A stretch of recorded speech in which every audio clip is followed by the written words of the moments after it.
الحمد لله الحمد لله نحمده ونستعينه ونؤمن به ونتوكل عليه ونعوذ بالله من شرور أنفسنا ومن سيئات أعمالنا من يهده الله فلا مضل له ومن يضلله فلا هادي له ونشهد أن لا إله إلا الله وحده لا شريك له ونشهد أن محمدا عبده ورسوله أرسله بالهدى ودين الحق ليظهره على الدين كله ولو كره المشركون صلى الله على نبينا محمد وعلى آله وأصحابه وبارك وسلم تسليما كثيرا كثيرا أما بعد فيا أيها الناس أوصيكم عباد الله ونفسي أولا بتقوى الله وقد قال الله تعالى يا أيها الذين آمنوا اتقوا الله حق تقاته ولا تموتن إلا وأنتم مسلمون. ഏറെ ബഹുമാനം നിറഞ്ഞ വിശ്വാസിനികളെ,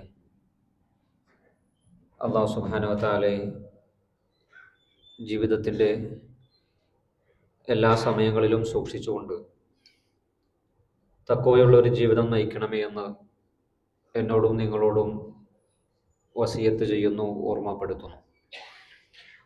അല്ലാഹു സുബ്ഹാനഹു വ തആല അവനെ തഖ്വ ചെയ്യുന്ന, വേണ്ട വിധത്തിൽ സൂക്ഷിച്ചു ജീവിക്കുന്ന സത്യവിശ്വാസികളിൽ നമ്മളെയൊക്കെ ഉൾപ്പെടുത്തി അനുഗ്രഹിക്കുമാറാകട്ടെ.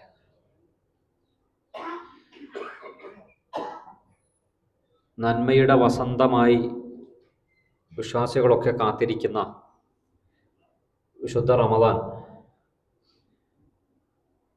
ഏതാനും ദിവസങ്ങൾ കഴിഞ്ഞാൽ നമ്മളിലേക്ക് അതിഥിയായി കടന്നു വരികയാണ്. റമദാനിന് ഒരുങ്ങാൻ തുടങ്ങിയിട്ട് കുറച്ചധികം ദിവസങ്ങളായി സത്യവിശ്വാസികൾ. ആ ഒരുക്കത്തിൻ്റെ അവസാന ഘട്ടത്തിലാണ് നമ്മളൊക്കെ നിലകൊള്ളുന്നത്. റമദാൻ വരുന്നു എന്ന് കേൾക്കുമ്പോൾ ഒരു മുഅ്മിനിന് മനസ്സിൽ സന്തോഷം ഉണ്ടാകും എന്നതുപോലെ തന്നെ അതിലൊരു നിമിഷം പോലും പാഴായി പോകരുത് എന്നതിനെക്കുറിച്ചുള്ള ഒരു ജാഗ്രതയും നമുക്ക് വേണം. റസൂൽ സല്ലല്ലാഹു അലൈഹി വസല്ലം റമദാൻ വരുമ്പോൾ സഹാബാക്കളോട് പറയാണ്, ഖദ് ജാഅക്കും ഷഹറുൻ മുബാറക്, നിങ്ങൾക്ക് മുബാറക്കായ ഒരു മാസം വരികയാണ്. മുബാറക്ക് എന്ന് പറഞ്ഞാൽ ഏറെ നന്മകളുള്ള, ഏത് ചെറിയ നന്മയും വലിയ പ്രതിഫലം ലഭിക്കുന്ന ഒരു മാസമാണ്. ആ മാസം പാഴായി പോവാതിരിക്കാൻ വേണ്ടിയാണ് സഹാബാക്കളോട് റസൂൽ സല്ലല്ലാഹു അലൈഹി വസല്ലം ഇത് പറയുന്നത്. ഈ മാസം അതിന്റെ പ്രത്യേകത പറഞ്ഞെടുത്ത് നമ്മൾ എന്നും കേൾക്കുന്ന ഹദീസാണ്, തുഫ്തഹു അബ്വാബുൽ ജന്ന, സ്വർഗത്തിലേക്കുള്ള വാതിലുകൾ തുറക്കപ്പെടും. അത് കേവലം തുറന്നു വെക്കുക എന്നത് മാത്രമല്ല, അതിലേക്ക് കയറാനുള്ള എല്ലാ വഴികളും ഒരുക്കപ്പെട്ട ഒരു മാസമാണ്. നരകത്തിലുള്ള എല്ലാ വാതിലുകളും അടക്കപ്പെടും എന്ന് പറഞ്ഞാൽ നരകത്തിലേക്ക് പോകാനുള്ള എല്ലാ അമലുകളും നമ്മൾ വിട്ടു നിൽക്കാനും അത് എന്നേക്കുമായി ഒഴിവാക്കാനുമുള്ള സാഹചര്യം റമദാനിൽ നമുക്കുണ്ട് എന്ന് മാത്രമല്ല, വസുഫിദത് മറദത്തു ഷയാത്തീൻ, എത്രത്തോളം എന്ന് പറഞ്ഞാൽ ഏറ്റവും ഉപദ്രവകാരികളായ പിശാചുക്കളെ കെട്ടിയിടപ്പെടുന്ന ഒരു സമയം. നമ്മൾ ഒരു മാസം മുമ്പുള്ള ഖുതുബയിൽ മുഴുവൻ പിശാചിനെ കുറിച്ചാണ് നമ്മൾ സംസാരിച്ചത്. ആ പിശാചിന്റെ ശല്യമില്ലാതെ അള്ളാഹു എല്ലാ അർത്ഥത്തിലും നമുക്ക് നന്മകളിൽ മുന്നേറാൻ നൽകിയ ഒരു അവസരമാണ് റമദാൻ. റസൂൽ സല്ലല്ലാഹു അലൈഹി വസല്ലം മറ്റൊരു ഹദീസിൽ പറയുന്നത്, അള്ളാഹു ഏതൊരു നന്മക്കും 10 മുതൽ 700 വരെ, ഒരുപക്ഷെ ആളുകളുടെ നിയ്യത്തനുസരിച്ചാണ്. ചില ആളുകൾ ചെയ്യുന്ന കർമ്മങ്ങൾക്ക് 10 കൂലിയാണെങ്കിൽ അതേ കർമ്മം നല്ലൊരു നിയ്യത്തിൽ ചെയ്യുന്ന മനുഷ്യന് 700 വരെ അള്ളാഹു പ്രതിഫലം കൊടുക്കാം. ഇല്ല സൗം, നോമ്പൊഴികെ. വഅന അജ്സി ബിഹി, അസ്സൗമു ലി വഅന അജ്സി ബിഹി, നോമ്പ് എനിക്കാണ്, ഞാനാണ് അതിന് പ്രതിഫലം കൊടുക്കുക എന്ന് പറഞ്ഞാൽ കുറഞ്ഞത് 700-ൽ അപ്പുറത്തേക്ക് തരും എന്നതുകൊണ്ടാണ് നോമ്പിനെ മാത്രം മാറ്റി നിർത്തിയത്. അപ്പൊ നോമ്പിൽ നമുക്ക് 700 മുതൽ ഏതുവരെ നമുക്കറിയില്ല, എത്ര വേണമെങ്കിലും ഒരാൾക്ക് ലഭിക്കാം. ഇത് ആളുകൾ മത്സരിക്കുന്ന ഒരു മാസമാണ്. ഒരുപക്ഷെ മത്സരബുദ്ധി നമുക്കില്ലെങ്കിലും ഇതിനെ കാത്തിരിക്കുകയും ഇതിനെ ആലോചിക്കുകയും ചെയ്യുന്ന മനുഷ്യർക്ക് വലിയ മത്സരബുദ്ധി ഉണ്ട്. പലപ്പോഴും നമ്മുടെ കുട്ടികളൊക്കെ നമ്മുടെ പുറത്തുള്ള ഗ്രൗണ്ടുകളിൽ കളിക്കുമ്പോൾ അവർക്കുണ്ടാകുന്ന ഒരു ആവേശമുണ്ട്. ചിലപ്പോൾ ഉമ്മ ഭക്ഷണം കഴിക്കാൻ വിളിച്ചാൽ, വെള്ളം കുടിക്കാൻ വിളിച്ചാൽ അതൊന്നും ശ്രദ്ധിക്കാതെ ഈ കോമ്പറ്റീഷൻ എങ്ങനെയെങ്കിലും ജയിക്കണം. കോളേജുകളിൽ നമ്മൾ അതുപോലെയാണ്. എന്തെങ്കിലും പരിപാടി നടത്തിയാൽ കോമ്പറ്റീഷൻ ആണെങ്കിൽ ആളുകൾക്കുണ്ടാകുന്ന ഒരു ആവേശമുണ്ട്. റമദാൻ ശരിക്കും ഒരു കോമ്പറ്റീഷനാണ് എന്ന് പറഞ്ഞാൽ പരസ്പരം മത്സരിക്കാനുള്ള നന്മയിൽ മുന്നേറാനുള്ള ഒരു കോമ്പറ്റീഷൻ. അതുകൊണ്ടാണ് സഹാബാക്കളെ സംബന്ധിച്ചിടത്തോളം ചെറിയ നന്മ ആരെങ്കിലും ചെയ്യുന്ന കണ്ടാൽ അവർക്ക് ആഗ്രഹമാണ് അത് ചെയ്യണം, അല്ല അതിനേക്കാൾ കൂടുതൽ ചെയ്യണം. അതുകൊണ്ട് തന്നെ മാത്സര്യത്തിന്റെ ഒരു മാസമാണ് റമദാൻ. അസ്സൗമു ലീ വഅന അജ്സി ബിഹി. എത്രയാണ് നന്മകൾ. റസൂൽ സല്ലല്ലാഹു അലൈഹി വസല്ലം മറ്റൊരു ഹദീസിൽ പറയുന്നുണ്ട്, അസ്സൗമു ഫഇന്നഹു ലാ അദ്ല ലഹു. തീർച്ചയായും നോമ്പ് അതിനേക്കാൾ തുല്യമായ മറ്റൊന്നുമില്ല. അത് മനസ്സിലാക്കാൻ വേണ്ടി ഇബ്നു മാജ റിപ്പോർട്ട് ചെയ്തൊരു ഹദീസ് നമ്മൾ എപ്പോഴും കേൾക്കാറുണ്ട്. ത്വൽഹത്ത് ഇബ്നു ഉബൈദില്ലാഹ് റളിയല്ലാഹു തആല അൻഹു രണ്ടാളുകളെ സ്വപ്നം കാണുക. ഇബ്നു മാജ റിപ്പോർട്ട് ചെയ്യുന്ന ഹദീസാണ്. ഈ രണ്ടാളുകളും അദ്ദേഹത്തിന്റെ സുഹൃത്തുക്കളായിരുന്നു. ഈ രണ്ടുപേരും ഒരേ സമയത്താണ് ഇസ്ലാം സ്വീകരിക്കുന്നത്. അതിൽ ഒരാള് ഷഹീദായി മരണപ്പെടുന്നു, രണ്ടാമത്തെ ആള് അദ്ദേഹത്തിന് ശേഷം കുറെ കാലത്തിന് ശേഷമാണ് മരണപ്പെടുന്നത്. ഇദ്ദേഹം സ്വപ്നത്തിൽ കാണുന്നത് ഷഹീദായ മനുഷ്യനെ സ്വർഗത്തിന്റെ അവിടെ പിടിച്ചു നിർത്തിയിട്ട് മറ്റാളോട് പെട്ടെന്ന് കയറാൻ വേണ്ടി പറയാം. പിടിച്ചു നിർത്തല്ല, രണ്ടാളും ഒരേ സമയത്ത് ആ വാതിലിന്റെ അടുത്ത് നിൽക്കുകയാണ്. രണ്ടാമത് മരണപ്പെട്ട മനുഷ്യനെ പെട്ടെന്ന് സ്വർഗത്തിലേക്ക് കയറ്റുന്നു. പിന്നീട് കുറെ കഴിഞ്ഞിട്ടാണ് ഷഹീദിനെ സ്വർഗത്തിലേക്ക് കയറ്റുന്നത്. ഇദ്ദേഹത്തിന് വലിയ അത്ഭുതമായി. ഷഹാദത്തിന്റെ മാഹാത്മ്യമൊന്നും നമ്മൾ പറയേണ്ട കാര്യമില്ല. അത്രയും പ്രതിഫലമുള്ള ഷഹീദിനെ അവിടെ നിർത്തിയിട്ട് എന്തേ മറ്റേ കയറ്റിയത്? അത്ഭുതം കൊണ്ട് ത്വൽഹത്ത് ഇബ്നു ഉബൈദില്ലാഹ് റളിയല്ലാഹു തആല അൻഹു ഈ സ്വപ്നം റസൂൽ സല്ലല്ലാഹു അലൈഹി വസല്ലമയുടെ അടുക്കൽ അവതരിപ്പിച്ചു. സ്വപ്നം തെളിവല്ല. ഏതുവരെ? റസൂൽ സല്ലല്ലാഹു അലൈഹി വസല്ലം അതിന് അംഗീകാരം കൊടുക്കുന്നത് വരെ. പ്രവാചകൻ അതിന് ഒരു വ്യാഖ്യാനം പറഞ്ഞു.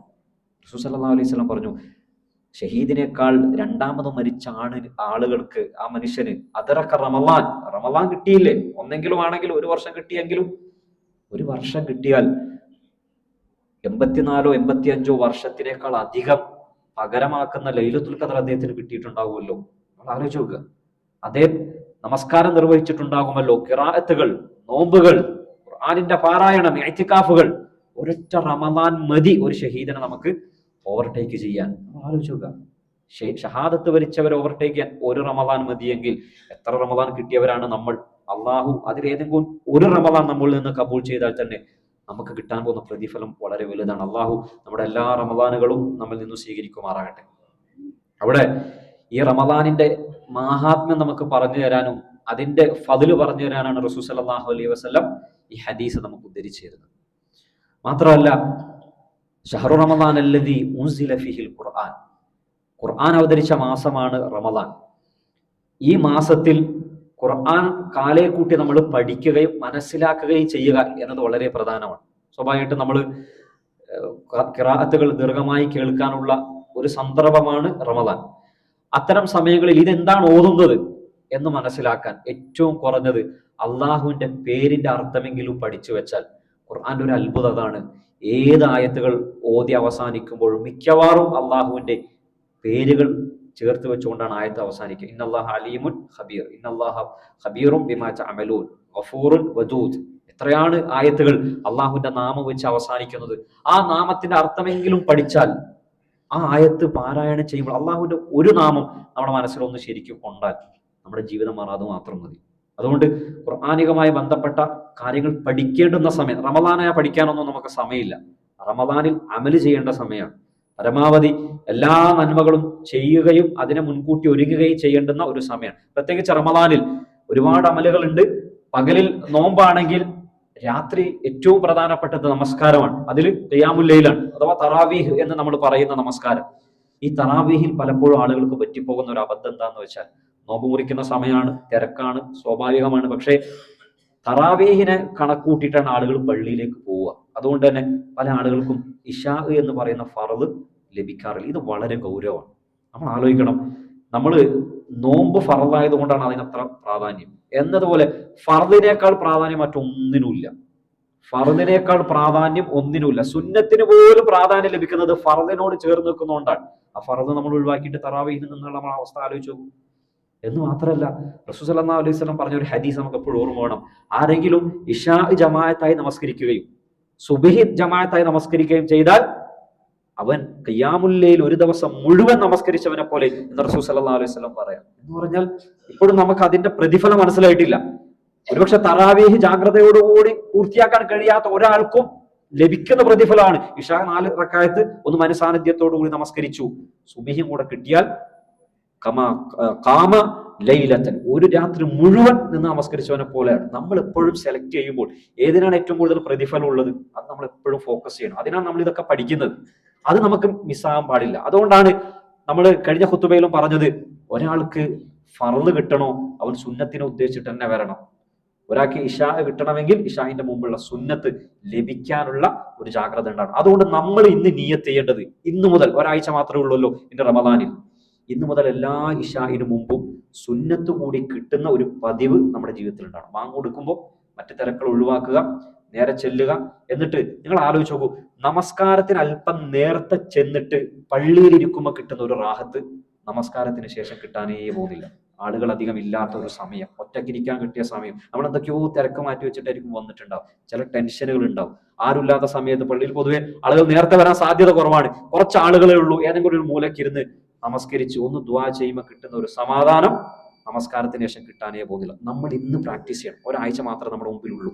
ഏതൊക്കെ പ്ലാനർ ഉപയോഗിക്കാൻ പറ്റുമോ അതൊക്കെ ഉപയോഗിച്ചുകൊണ്ട് ഇഷാഇന് മുമ്പുള്ള സുന്നത്ത് നമ്മൾ നേടിയിരിക്കും. അല്പം ദുആ ചെയ്യും, കുറച്ച് ഖുർആനും, എന്നിട്ടേ നമ്മൾ ഇഷാഇന് തന്നെ നമ്മൾ പങ്കെടുക്കുകയുള്ളൂ.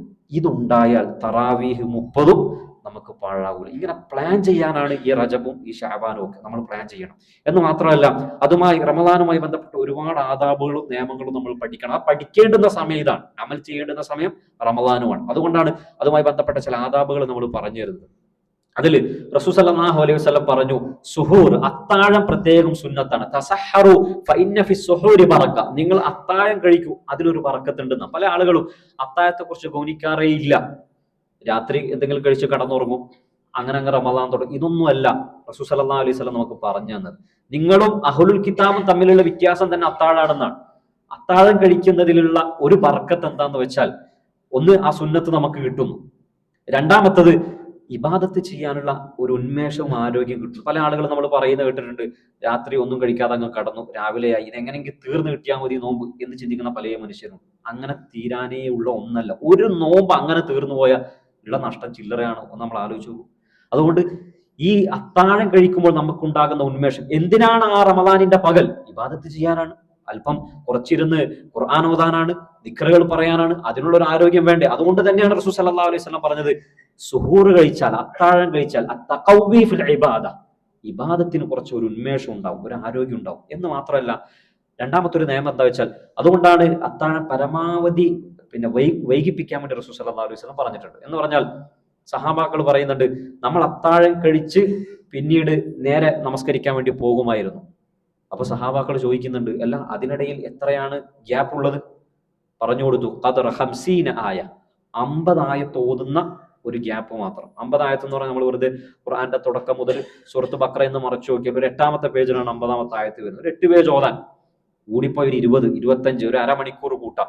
എന്ന് പറഞ്ഞാൽ ബാങ്കിന്റെ ഏതാണ്ട് ആ സമയം ഒരു അരമണിക്കൂർ മുമ്പ് നമ്മൾ അത്താഴം കഴിക്കുന്ന രീതിയിൽ അതിനെ വൈകിപ്പിക്കണം എന്നാണ് റസൂൽ സല്ലല്ലാഹു അലൈഹി വസല്ലം പറഞ്ഞത്. എന്ന് പറഞ്ഞാൽ നന്നേ വൈകിപ്പിച്ചിട്ട് ബാങ്ക് കൊടുക്കാനാകുകയും ചെയ്യരുത്. അത് നമ്മൾ ശ്രദ്ധിക്കണം. പല ആളുകളുടെയും ധാരണ എന്താണെന്ന് വെച്ചാൽ, പ്രത്യേകിച്ച് ഇമാം അബൂദാവൂദ് റിപ്പോർട്ട് ചെയ്യുന്ന ഹദീസുകൾ, പല ആളുകളും അതിനെ തെറ്റായി ധരിക്കാറുണ്ട്.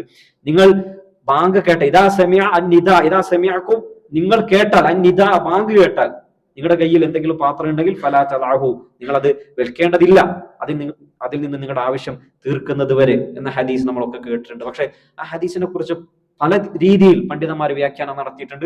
സൂക്ഷ്മമായ വ്യാഖ്യാനമായി നമ്മുടെ നോമ്പ് കൂടെ സൂക്ഷിക്കണമല്ലോ. അതുകൊണ്ട് നമുക്ക് സ്വീകരിക്കാൻ കഴിയുന്ന ഒരു വ്യാഖ്യാനം, അന്ന് റസൂൽ സല്ലല്ലാഹു അലൈഹി വസല്ലമയുടെ കാലഘട്ടത്തിൽ 2 ബാങ്ക് ഉണ്ടായിരുന്നു. അതിൽ ഒന്നാമത്തെ ബാങ്ക് ബിലാൽ റളിയല്ലാഹു തആല അൻഹു കൊടുത്തിരുന്ന ബാങ്കാണ്. അത് ആളുകൾക്ക് തയ്യാറാവാനുള്ള ബാങ്കായിരുന്നു. രണ്ടാമത്തെ ബാങ്ക് ഇബ്നു ഉമ്മി മക്തൂം എന്ന അന്ധനായ സഹാബി കൊടുത്തിരുന്ന ബാങ്കാണ്. അപ്പൊ ബിലാലിന്റെ ബാങ്ക് കേട്ടാൽ നിങ്ങൾക്ക് തിന്നാം, കാരണം രണ്ടാമത്തെ ബാങ്ക് ആണല്ലോ ഫജറിന്റെ ബാങ്ക്, അഥവാ അബ്ദുല്ലാഹിബ്നു ഉമ്മ മക്തൂമിന്റെ ബാങ്ക്. അതുവരെ സമയമുണ്ട് എന്നാണ് ആ ഹദീസിന് പല പണ്ഡിതരും വെച്ചിട്ടുള്ള അർത്ഥം. അതായിരിക്കും കുറച്ചും കൂടെ സൂക്ഷ്മത. അല്ലാതെ ബാങ്ക് കൊടുക്കുമ്പോൾ തിന്നാൽ ഒരുപക്ഷെ സൂക്ഷ്മത കുറവ്, നമ്മുടെ നോമ്പ് നഷ്ടപ്പെട്ടു പോയാൽ അത് നമ്മൾ സൂക്ഷിക്കണം. അങ്ങനെയും പറഞ്ഞ പണ്ഡിതരുണ്ടാവും. പക്ഷെ എപ്പോഴും ഒരു നോമ്പെങ്കിലും നോമ്പ് നഷ്ടപ്പെട്ടു പോയാൽ അത് അപകടമാണ്. അതുകൊണ്ടാണ് ഞാൻ നേരത്തെ പറഞ്ഞത്, പരമാവധി വൈകിപ്പിക്കണം, എങ്കിലും അരമണിക്കൂറിന് മുമ്പായി നമ്മൾ അതൊക്കെ തീർത്ത് പരമാവധി ദുആ ചെയ്യാനുള്ള സമയം നമ്മൾ കണ്ടുപിടിക്കണം. ഇതൊന്നും സ്വിച്ചിട്ട പോലെ റമദാനിന്റെ ഒന്നിൽ സംഭവിക്കാൻ പോകുന്ന കാര്യമല്ല. അത് നമ്മൾ പ്രത്യേകിച്ച് ആലോചിക്കണം. റമദാൻ 1 വരട്ടെ, ആകെ അങ്ങ് മറിയും, ഇന്നലെ കഴിഞ്ഞതുപോലെയല്ല ഇന്ന് ഞാൻ ആകെ മറിയും എന്ന് ചിന്തിച്ചാൽ നടക്കാൻ പോകുന്നില്ല. അതിനുള്ള പ്രിപ്പറേഷൻ സമയമാണിത്. തഹജ്ജുദിന്റെ സമയത്ത് ഒരുങ്ങണമെങ്കിൽ ഇന്ന് തഹജ്ജുദ് കിട്ടിയോ നമ്മൾ നോക്കണം, നാളെ കിട്ടുമോ എന്ന് നോക്കണം, മറ്റന്നാൾ കിട്ടുമോ എന്ന് നോക്കണം, ദുആ ചെയ്യാനുള്ള സമയം കിട്ടുന്നുണ്ടോ എന്ന് നോക്കണം, ഇന്ന് വന്ന മിസ്റ്റേക്കുകൾ നാളെ തിരുത്തണം, മറ്റന്നാൾ തിരുത്തണം. റമദാൻ ഒന്നാകുമ്പോഴേക്ക് ഇതൊക്കെ തിരുത്തി ഏറ്റവും നല്ല രീതിയിൽ റമദാനിനെ നമ്മൾ പുൽകണം. പ്രിപ്പറേഷനുള്ള സമയമാണ്. എന്ന് മാത്രമല്ല, മറ്റൊന്ന് നോമ്പ് മുറിക്കുന്നതുമായി ബന്ധപ്പെട്ട, നോമ്പ് മുറിക്കുന്നത് ഏറ്റവും നേരത്തെ ആക്കണം എന്ന് റസൂൽ സല്ലല്ലാഹു അലൈഹി വസല്ലം പറഞ്ഞിട്ടുണ്ട്. വലാ യസാലുന്നാസു ബിൽ ഖൈർ, ജനങ്ങൾ നന്മയിലാണ്. മഅജ്ജിലു ഫിൽ ഫിത്ര, പെട്ടെന്ന് നോമ്പ് മുറിക്കുന്ന കാലത്തോളം. എന്ന് പറഞ്ഞാൽ ബാങ്ക് കൊടുത്തു എന്നറിഞ്ഞാൽ, ബാങ്ക് കൊടുക്കുന്നത് സമയമായി എന്നതിലൊരു സൂചനയാണ്. സമയമായി എന്ന് ബോധ്യം ഉണ്ടെങ്കിൽ പിന്നെ നമ്മൾ താമസിപ്പിക്കാൻ പാടില്ല. പിന്നെ നമ്മൾ പെട്ടെന്ന് നോമ്പ് മുറിക്കുകയാണ് വേണ്ടത്. ഒരു പക്ഷേ ബാങ്ക് കൊടുക്കാത്ത സമയം, നമ്മൾ യാത്രയിലായിരിക്കാം, അധികം പള്ളിയില്ലാത്ത സന്ദർഭങ്ങളായിരിക്കാം. അങ്ങനെയുള്ള സന്ദർഭത്തിൽ സൂര്യൻ അസ്തമിച്ചു എന്ന് നമുക്ക് ബോധ്യപ്പെട്ടാൽ ഉടൻ, പണ്ടുകാലത്ത് അതാണ്, ഇന്നും നമുക്ക് അറിവുള്ളവർക്ക് അത് സ്വീകരിക്കാവുന്നതാണ്, ഉടനെ നമ്മൾ ചെയ്യേണ്ടത് നോമ്പ് മുറിക്കുക എന്നതാണ്. നോമ്പ് മുറിക്കുമ്പോൾ റസൂൽ സല്ലല്ലാഹു അലൈഹി വസല്ലം പറഞ്ഞു തന്ന പ്രാർത്ഥനകളിൽ നമ്മൾ എപ്പോഴും പഠിച്ചിട്ടുള്ള പ്രാർത്ഥനകളുണ്ട്. സുന്നത്തായിട്ടുള്ള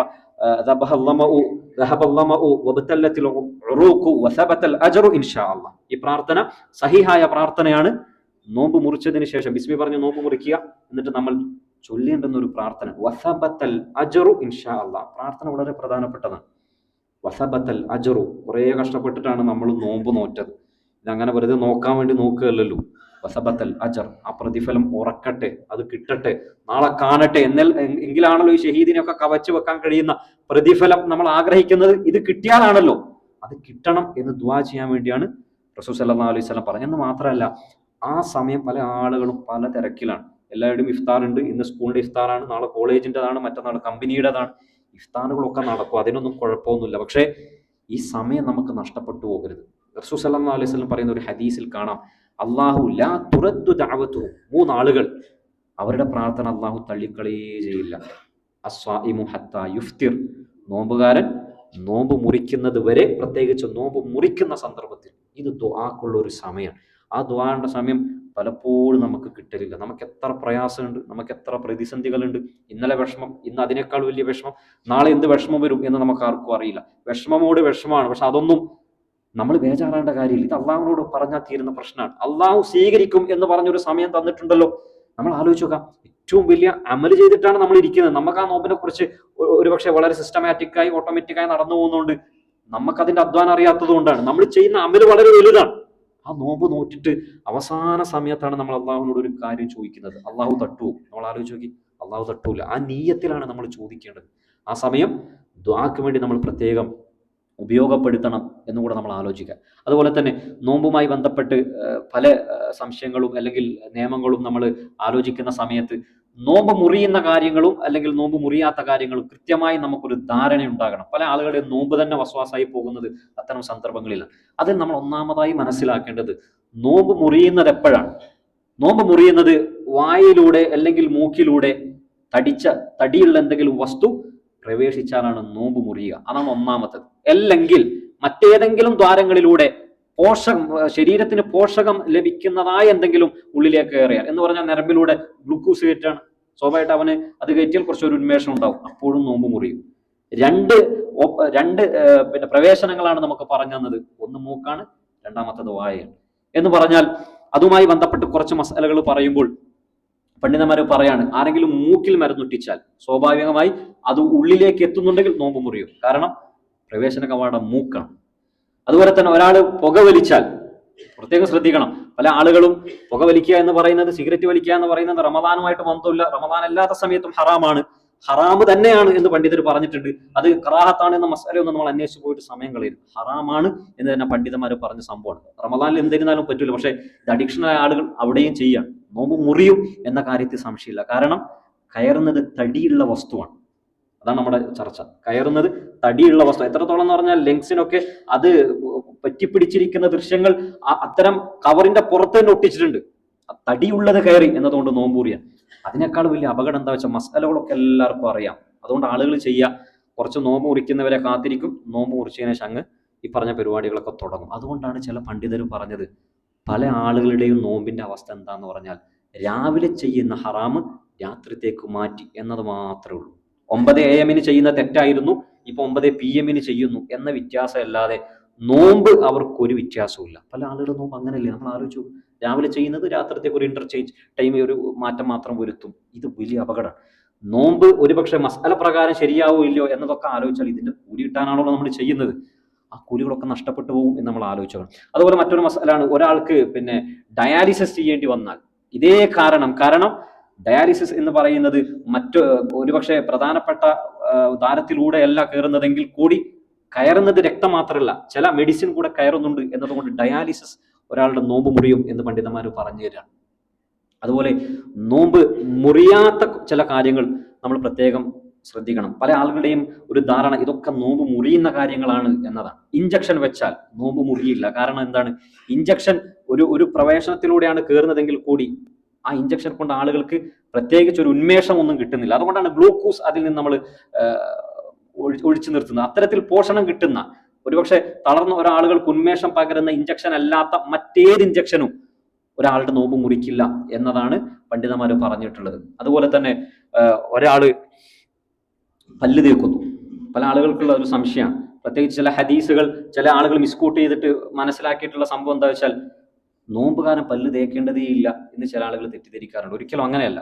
റസൂൽ സല്ലല്ലാഹു അലൈഹി വസല്ലം ഹദീസുകളിൽ പല്ല് തേക്കാൻ പറഞ്ഞു തന്നിട്ടുണ്ട്. അത് നോമ്പിനും ബാധകമാണ്. അതുകൊണ്ടാണ് മറ്റൊരു ഹദീസിൽ കാണാം, ഒരു സഹാബി പറയാണ്, ഉമറിനെ പോലെ റമദാനിൽ അഥവാ നോമ്പുണ്ടായിരിക്കെ മിസ്വാക്ക് ചെയ്യുന്നതിൽ കൃത്യത പാലിക്കുന്ന ഒരാളെ ഞാൻ കണ്ടിട്ടില്ല എന്നൊരു സഹാബി പറയാം. എന്ന് പറഞ്ഞാൽ ചില ആളുകളുടെ ധാരണ ഏതാണ്ട് സവാൽ അഥവാ ഒരു ഉച്ചയുടെ സമയം, ദുഹയുടെ സമയം വരെ പല്ല് തേക്കാം, അതിനുശേഷം പാടില്ല എന്ന് ഷാഫി മദ്ഹബിൽ പൊതുവെ പറയാറുണ്ട്. പക്ഷേ ഖുർആനും സുന്നത്തിനോട് യോജിച്ച നിലപാട് എന്ന നിലക്ക് നമുക്ക് കാണാൻ കഴിയുന്നത് പല്ല് തേക്കാം, അത് ടൂത്ത് ബ്രഷ് ഉപയോഗിച്ചുകൊണ്ട്, പേസ്റ്റ് ഉപയോഗിച്ചുകൊണ്ട് നമുക്ക് ചെയ്യാം. പക്ഷെ അതിന്റെ ഒരു അംശം പോലും നമ്മൾ ഉള്ളിലേക്ക് കടക്കാതെ സൂക്ഷിക്കുക എന്നത് മാത്രമാണ്. മറ്റൊരു സംശയം പല ആളുകൾക്കും ഉണ്ടാവുക, വുളൂ ചെയ്യുന്ന സമയത്ത് ആളുകൾ വായിന്റെ ഉള്ളിലേക്ക് വെള്ളം കയറ്റും, തുപ്പും. ചില ആളുകൾക്ക് വസ്വാസാണ്, അതിന്റെ അവസാനം വരെ തുപ്പിക്കളയാൻ ആളുകൾ ശ്രമിക്കും. അതിന്റെ ആവശ്യമില്ല. എന്നിരുന്നാലും നമുക്ക് എത്ര തന്നെ തുപ്പിയാലും എല്ലാ വാട്ടർ മോളിക്യൂൾസും നമ്മുടെ പുറത്തേക്ക് എത്തിക്കാൻ നമുക്ക് കഴിയില്ല. അതുകൊണ്ട് പണ്ഡിതന്മാര് പറയാണ്, അത്തരം കാര്യങ്ങൾ വിട്ടുവീഴ്ച ചെയ്യപ്പെടുന്നതാണ്. ആളുകൾക്ക് വസ്വാസം ഉണ്ടാകാൻ സാധ്യതയുള്ള എല്ലാ കാര്യങ്ങളും ഇസ്ലാം അതൊക്കെ അനുവദിച്ചിട്ടുണ്ട്. എന്ന് മാത്രമല്ല, നമ്മൾ അത്താഴം കഴിച്ചു കഴിഞ്ഞു, ചില ആളുകൾക്ക് പല്ല് തേച്ചു എല്ലാം കഴിഞ്ഞാലും എന്തെങ്കിലും അറിയാതെ എന്തെങ്കിലുമൊക്കെ പിന്നെയും ഉള്ളിലേക്ക് കടക്കുന്ന അനുഭവം ഉണ്ടാവും. അതും അള്ളാഹു പൊറത്തു തരുന്ന കാറ്റഗറിയിലാണ് പണ്ഡിതന്മാർ എണ്ണീട്ടുള്ളത്. കാരണം നമ്മൾ ചെയ്യേണ്ടതൊക്കെ ചെയ്തിട്ടുണ്ട്, അത്താഴം കഴിച്ചിട്ടുണ്ട്, ബ്രഷ് ചെയ്തിട്ടുണ്ട്, പക്ഷെ പെട്ടെന്ന് എന്തോ ഉള്ളിലേക്ക് കടന്നുപോയി എങ്കിൽ അതിൽ തെറ്റില്ല, അത് ഖളാ വീട്ടേണ്ടി വരും എന്ന് നമ്മൾ ആശങ്കിക്കേണ്ടതില്ല. അതുപോലെ തന്നെ മറ്റൊരു സംഭവമാണ്, ചില ആളുകൾക്ക് വലിയ സംശയം, ഉമിനീര് വിഴുങ്ങിയാൽ നോമ്പ് മുറിയോ? ഒരിക്കലും മുറിയില്ല. എന്ന് മാത്രമല്ല, കഫത്തിനെ കുറിച്ച് പോലും പണ്ഡിതന്മാർ പറഞ്ഞിട്ടുള്ളത് കഫം ഒരിക്കലും വിഴുങ്ങാനുള്ള ഒന്നല്ല. കാരണം അതിന്റെ ചില മെഡിക്കൽ ടേംസ് ഉപയോഗിച്ച് പറഞ്ഞാൽ തന്നെ അതുണ്ടാക്കുന്ന ദോഷങ്ങളുണ്ട്. അതുകൊണ്ട് നമ്മൾ ചെയ്യേണ്ടത് തുപ്പിക്കളയാണ്. പക്ഷേ ഏതെങ്കിലും ഒരു അവസ്ഥയിൽ ചില ആളുകളെ കാണാം, കാർക്കിച്ച് ഇല്ലാത്തത് പോലും പുറത്തേക്കെടുത്ത് സമയം കളയുന്നത് കാണാം. അതിൻ്റെ ഒരു ആവശ്യമില്ല. ഒരാൾക്ക് വന്നു, അതങ്ങനെ ഉള്ളിപ്പോയാൽ നോമ്പ് മുറിയില്ല. എന്ന് മാത്രമല്ല, ചർച്ച ചെയ്യപ്പെട്ടിട്ടുള്ളത് വായിലേക്ക് വന്നു, അത് വിഴുങ്ങിയാൽ നോമ്പ് മുറിയോ എന്നതേ ചർച്ച തന്നെ ഉള്ളൂ. അതിൽ തന്നെ മുറിയില്ല എന്ന് പറഞ്ഞ പണ്ഡിതനാണ് കൂടുതലുള്ളത്. ഇതൊക്കെ നമ്മൾ ആലോചിക്കുമ്പോൾ തുപ്പിക്കളയാണ് വേണ്ടത്. അബദ്ധവശാൽ ഒരാളുടെ കഫം ഇറങ്ങിപ്പോയാൽ അത് വസ്വാസാകേണ്ടതില്ല എന്നതിന് വേണ്ടിയാണ് ആ മസല കൂടി ഞാൻ പറഞ്ഞു തന്നത്. മാത്രമല്ല, റമദാനിൽ ചില ആളുകൾ കുളിക്കാതിരിക്കുന്നതൊക്കെ കാണാം. ഇതൊക്കെ സ്വാഭാവികമായി എല്ലാ റമദാനിലും ചോദിക്കുന്ന ചോദ്യങ്ങളായതുകൊണ്ടാണ്. കുളിച്ചാൽ ഉന്മേഷം കിട്ടിയാൽ അത് പാടില്ലാത്തതാണ് എന്ന് റമദാനെ സംബന്ധിച്ച് നമ്മൾ മനസ്സിലാക്കിയത്. അതുകൊണ്ടാണ് ചില പണ്ഡിതർ മുങ്ങിക്കുളിക്കുക പോലും പറ്റും, പക്ഷെ എന്ത് ചെയ്യണം, ഒരു വെള്ളം പോലും ഉള്ളിലേക്ക് കയറില്ല എന്ന ഒരു ഉറപ്പ് വേണം. അത് ഒരുപക്ഷെ എല്ലാവർക്കും കഴിഞ്ഞുകൊള്ളണമെന്നില്ല. എന്ന് വെച്ചാൽ നമ്മളെ സംബന്ധിച്ചിടത്തോളം റമദാനിൽ ഉന്മേഷം കിട്ടുന്നത് എന്തും നമുക്ക് ചെയ്യാം. നമ്മൾ ഏറ്റവും ചൂടുള്ള ഒരു കാലമാണ്, പക്ഷെ ഏറ്റവും AC ഉള്ള ഒരു പള്ളിയിൽ പോയി ഒരാളെ നമസ്കരിച്ചു എന്നത് തെറ്റല്ലല്ലോ. നമ്മൾ പരമാവധി എത്രത്തോളം നമുക്ക്, അതുകൊണ്ടാണ് നമ്മൾ തസഹൂറിനെ പറ്റി പറഞ്ഞത്. സുഹൂർ കഴിക്കുന്നു എന്തിന്? ഇബാദത്തിന് ഉന്മേഷം ഉണ്ടാകാൻ. മറ്റു വഴികൾ സ്വീകരിക്കുന്നു എന്തിന്? ഇബാദത്തിൽ ഉന്മേഷം ഉണ്ടാകാൻ. എത്രത്തോളം ചില പണ്ഡിതർ പറഞ്ഞത്, ഇനി റമദാൻ ദൈർഘ്യം കുറഞ്ഞ രാത്രി പകലുകൾ, റമദാനിന്റെ ഡ്യൂറേഷൻ കുറഞ്ഞ രാജ്യത്തേക്ക് ഒരാൾക്ക് സഞ്ചരിക്കാൻ പറ്റുമോ? അതും പറ്റുമെന്നാണ്. എന്ന് പറഞ്ഞാൽ റമദാനിലെ ഇബാദത്തുകൾ ഒരാൾക്ക് ഏറ്റവും റാഹത്തിൽ, സന്തോഷത്തിൽ ചെയ്യാൻ കഴിയുന്ന എല്ലാ കാര്യങ്ങളും അദ്ദേഹത്തിന് സ്വീകരിക്കാവുന്നതാണ് എന്നതാണ് പണ്ഡിതന്മാർ അതുമായി ബന്ധപ്പെട്ട് നമുക്ക് പറഞ്ഞു തന്നിട്ടുള്ളത്. അതുപോലെ തന്നെ നമ്മൾ മനസ്സിലാക്കേണ്ടത്, ഇതൊക്കെ മസലകളാണെങ്കിൽ കൂടി നോമ്പിന്റെ പ്രതിഫലം കളയുന്ന മറ്റു ഒട്ടനവധി കാര്യങ്ങളുണ്ട്. ഒരാൾ കളവ് പറഞ്ഞു, ഒരാൾ ചീത്ത പറഞ്ഞു. അതുകൊണ്ടാണ് ഏതെങ്കിലും ഒരു മനുഷ്യൻ നിന്നോട് എന്തെങ്കിലും പറഞ്ഞാൽ ഫലിയക്കുൽ, നീ പറയണം, ഇന്നി സായിമുൻ, ഞാൻ നോമ്പുകാരാണ്. അത് പറയുന്ന എന്തുകൊണ്ടാണ്? അതാർക്കും അറിയാത്തതുകൊണ്ടല്ല, എനിക്കൊരു ബോധം ഉണ്ടാവണം. ആളുകൾ എന്തൊക്കെയോ ചെയ്യുമ്പോൾ ഞാൻ ചെയ്യാൻ പാടില്ല. ഇന്നലെ വരെ ചെയ്തിരുന്ന ഹറാം അത് ഞാൻ ചെയ്യാൻ പാടില്ല. ആളുകൾ നമീമത്ത് പറയുന്നു, ഗീബത്ത് പറയുന്നു, എന്തെങ്കിലുമൊക്കെ പറയുമ്പോൾ ഞാനും അങ്ങ് കൂട്ടത്തിൽ കൂടി പറഞ്ഞാൽ എൻ്റെ പ്രതിഫലം കൂടെ നഷ്ടപ്പെട്ടു പോകും എന്നൊരു ഓർമ്മ വേണം. അള്ളാഹു നമ്മുടെയൊക്കെ നോമ്പ് ഒരു പ്രതിഫലം പോലും നഷ്ടപ്പെടാതെ അതിന്റെ പൂർണ്ണാർത്ഥത്തിൽ പ്രതിഫലവും ജീവിതത്തിൽ ഒരു മാറ്റവും ഉണ്ടാക്കി ഈ റമദാൻ അള്ളാഹു നമ്മിൽ നിന്നും കബൂൽ ചെയ്യുമാറാകട്ടെ. അൽഹംദുലില്ലാഹി റബ്ബിൽ ആലമീൻ.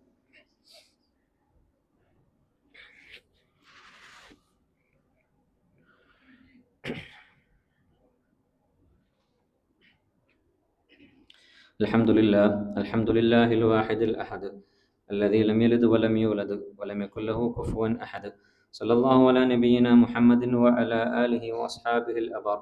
وقد قال الله تعالى: يا أيها الذين آمنوا اتقوا الله وقولوا قولا سديدا يصلح لكم أعمالكم ويغفر لكم ذنوبكم ومن يطع الله ورسوله فقد فاز فوزا عظيما. അല്ലാഹു സുബ്ഹാനഹു വ തആല ജീവിതത്തിൻ്റെ എല്ലാ നിമിഷങ്ങളിലും സൂക്ഷിക്കണമെന്ന് ഒരിക്കൽ കൂടി ഓർമ്മപ്പെടുത്തുകയാണ്, വസിയത്ത് ചെയ്യുകയാണ്. റസൂൽ സല്ലല്ലാഹു അലൈഹി വസല്ലം നോമ്പിനെ സംബന്ധിച്ച് പറഞ്ഞപ്പോൾ അള്ളാഹു പറയുന്ന ഒരു സംഭവം റസൂൽ സല്ലല്ലാഹു അലൈഹി വസല്ലം കോട്ടിയാണ്. ആളുകൾ നോമ്പിൽ തിന്മ ഉപേക്ഷിച്ചിട്ടില്ല എങ്കിൽ, അതിൽ പല തിന്മകളും പറയുന്നുണ്ട്, അവൻ്റെ വിശപ്പ് കൊണ്ടോ അവൻ്റെ ദാഹം കൊണ്ടോ അള്ളാഹുവിനൊരു നേട്ടമില്ല, നഷ്ടം നമുക്ക് മാത്രമാണ്. ഇത് നമ്മൾ എന്നും മനസ്സിൽ റമദാനിൽ എന്നും ഉണ്ടായിരിക്കേണ്ടുന്ന ഒരു ചിന്തയാണ്. നമ്മൾ കുറച്ചൊക്കെ അധ്വാനിക്കുന്നുണ്ട്, നമ്മൾ കുറച്ചൊക്കെ മെനക്കെടുന്നുണ്ട്. ആ മെനക്കേടിന് എന്തെങ്കിലുമൊക്കെ റിസൾട്ട് ഉണ്ടാകണം എന്ന നല്ലൊരു ഉദ്ദേശം നമുക്ക് എപ്പോഴും വേണം. നമ്മളുടെ കാര്യങ്ങൾ എപ്പോഴാണ് പെർഫെക്റ്റ് ആകുന്നത്? അതാണ് ഞാൻ നേരത്തെ പറഞ്ഞത്, നമ്മൾ അതിനുവേണ്ടി തയ്യാറാവണം. നമ്മൾ എന്തെങ്കിലുമൊക്കെ ഒരു ഹറാമ് ചെയ്യുന്നുണ്ടെങ്കിൽ എല്ലാ ഹറാമും ഇന്ന് നമ്മൾ ക്ലോസ് ചെയ്യാൻ മാത്രമല്ല തൗബ ചെയ്ത് ഒരിക്കലും മടങ്ങൂല എന്ന ഹൃദയശുദ്ധിയോടെ മാത്രം നമ്മൾ റമദാനിലേക്ക് കയറണം. തൗബ ചെയ്യാൻ നമുക്ക് സമയമുണ്ട്. റമദാൻ തൗബയുടെ മാസമാണ്. പക്ഷെ അത് എന്തിനാ തൗബ എന്ന് കൂടെ നമ്മൾ ആലോചിക്കണം. റമദാനിന് മുമ്പ് ചെയ്ത തൗബയുണ്ടല്ലോ, അത് വീണ്ടും സ്വീകരിക്കണേ എന്ന് പറയാനുള്ള മാസമാണ്. പല ആളുകളും ഇന്നും ഇന്നലെയൊക്കെ ചെയ്ത അതേ തെറ്റോടുകൂടി റമദാനിലേക്ക് കയറിയാൽ റമദാൻ മുഴുവൻ അതിനെ ബാധിക്കും എന്ന പണ്ഡിതർ പറയുന്നു. ഒരേ തെറ്റ്, ഒരേ ഹറാമ്, ഒരേ ആലസ്യം, ഒരേ മടി, റമദാൻ ഒന്നങ്ങ് തുടങ്ങി അതേ അവസ്ഥയിലാണെങ്കിൽ റമദാൻ 30 വരെ അത് ബാധിക്കുന്ന എന്ന് പറഞ്ഞാൽ റമദാനിൽ ഒരുങ്ങാനുള്ള സമയമല്ല. ഒരുങ്ങണം, തൗബ ചെയ്യണം, ഇസ്തിഗ്ഫാർ ചെയ്യണം. പരമാവധി എവിടെയെങ്കിലൊക്കെ ഒറ്റയ്ക്കിരുന്ന് നമ്മൾ ചെയ്തു പോയ തെറ്റുകളെ കുറിച്ച് ഓർക്കണം. എല്ലാ സാമ്പത്തികമായ ഹറാമുകളുണ്ടെങ്കിൽ അതിൽ നിന്ന് വിട്ടു നിൽക്കണം. നന്മ എന്തൊക്കെ വർദ്ധിപ്പിച്ചു കൊണ്ടുവരാൻ കഴിയുമോ? ഒരിക്കലും ഒരു ദിവസം പെട്ടെന്ന് നന്മ ചെയ്ത് നമുക്ക് ഉഷാറാൻ കഴിയില്ല. അല്പമായി ചെയ്ത് കൊണ്ടുവന്ന് റമദാനിൽ എന്തൊക്കെ ചെയ്യണമെന്ന കൃത്യമായ പ്ലാന് എനിക്കുണ്ടാകണം, നിങ്ങൾക്കുണ്ടാകണം. റമദാൻ പാഴാകി പോകരുത്. അള്ളാഹു നമ്മുടെയൊക്കെ റമദാൻ എല്ലാ അർത്ഥത്തിലും സ്വീകരിക്കുമാറാകട്ടെ. നമ്മൾ ചെയ്തു പോയ ചെറുതും വലുതുമായ എല്ലാ പാപങ്ങളും അള്ളാഹു വിട്ടുകൊടുത്തു മാപ്പാക്കി തരുമാറാകട്ടെ. ഒരു കാര്യം പ്രത്യേകം ഓർമ്മിപ്പിക്കാനുള്ളത്, ഈ വരുന്ന ഞായറാഴ്ച ഈ പള്ളിയിൽ വെച്ച് തന്നെ ഖുർആൻ പ്രഭാഷണം അംജദ് എടവണ്ണ നടത്തുന്നതായിരിക്കും. ഖുർആനുമായി ബന്ധപ്പെട്ട ഒരുപാട് പാഠങ്ങൾ, പ്രത്യേകിച്ച് റമദാനാണ്, അത്തരം സദസ്സുകൾ നമ്മൾ നഷ്ടപ്പെടുത്തരുത്. കൃത്യം വൈകുന്നേരം 3 മണിക്കാണ് ഈ ഞായറാഴ്ച പരിപാടി നടക്കുന്നത്. നിങ്ങൾ കഴിയുന്ന ആളുകളൊക്കെ പങ്കെടുക്കണം എന്ന് ഓർമ്മിപ്പിക്കുകയാണ്. അള്ളാഹു നമ്മുടെ എല്ലാ ഇബാദത്തുകളും സ്വീകരിക്കുമാറാകട്ടെ. അള്ളാഹു നമ്മളിൽ നിന്ന് ഏത് ചെറിയ അമലുകളാണെങ്കിലും അതിനെത്ര പോരായ്മകൾ ഉണ്ടെങ്കിലും അതൊക്കെ പരിഹരിച്ച് നമ്മളിൽ നിന്നും സ്വീകരിക്കുമാറാകട്ടെ. നമ്മളിൽ രോഗങ്ങൾ കൊണ്ട്, കടങ്ങൾ കൊണ്ട് പ്രയാസപ്പെടുന്ന എല്ലാവരുടെയും പ്രയാസം അള്ളാഹു നീക്കി കൊടുക്കുമാറാകട്ടെ. നമ്മളിൽ നിന്ന് മരണപ്പെട്ടു പോയ മാതാപിതാക്കൾ, നമ്മുടെ വേണ്ടപ്പെട്ടവർ, അവരുടെയൊക്കെ പരലോക ജീവിതം അള്ളാഹു എളുപ്പമാക്കി കൊടുക്കുമാറാകട്ടെ. അള്ളാഹു നമ്മുടെ അമലുകളിൽ എല്ലാവിധ റിയാകളും മാറ്റി ഇഖ്ലാസോടുകൂടി അമൽ ചെയ്യാനുള്ള തൗഫീഖ് നൽകി അനുഗ്രഹിക്കട്ടെ. എല്ലാ നന്മകൾ അറിയാനും പഠിക്കാനും കൂടുതൽ ജീവിതത്തിൽ പകർത്താനും മറ്റുള്ളവർക്ക് കൂടി മാർഗദർശനം നൽകാൻ കഴിയുന്ന തൗഫീഖ് അള്ളാഹു നമുക്ക് നൽകി അനുഗ്രഹിക്കട്ടെ. ഈമാനോടുകൂടി ജീവിച്ച് ഈമാനോടുകൂടി മരിച്ച് നാളെ ജന്നാത്തുൽ ഫിർദൗസിൽ ഒരുമിച്ച് കൂടാൻ അള്ളാഹു നമുക്കൊക്കെ തൗഫീഖ് നൽകി അനുഗ്രഹിക്കുമാറാകട്ടെ. അല്ലാഹു മഗ്ഫിർ ലിൽ മുഅ്മിനീന വൽ മുഅ്മിനാത്ത് വൽ മുസ്ലിമീന വൽ മുസ്ലിമാത്ത് വൽ അഹ്യാഇ മിൻഹും വൽ അംവാത്ത് ഇന്നക മുജീബു ദഅവാതി വഖാദിൽ ഹാജാത്ത്. റബ്ബനാ ആതിനാ ഫിദ് ദുനിയ ഹസന വഫിൽ ആഖിറതി ഹസനതൻ വഖിനാ അദാബന്നാർ. إن الله يأمركم بالعدل والإحسان وإيتاء ذي القربى وينهى عن الفحشاء والمنكر والبغي يعظكم لعلكم تذكرون ولذكر الله أكبر والله يعلم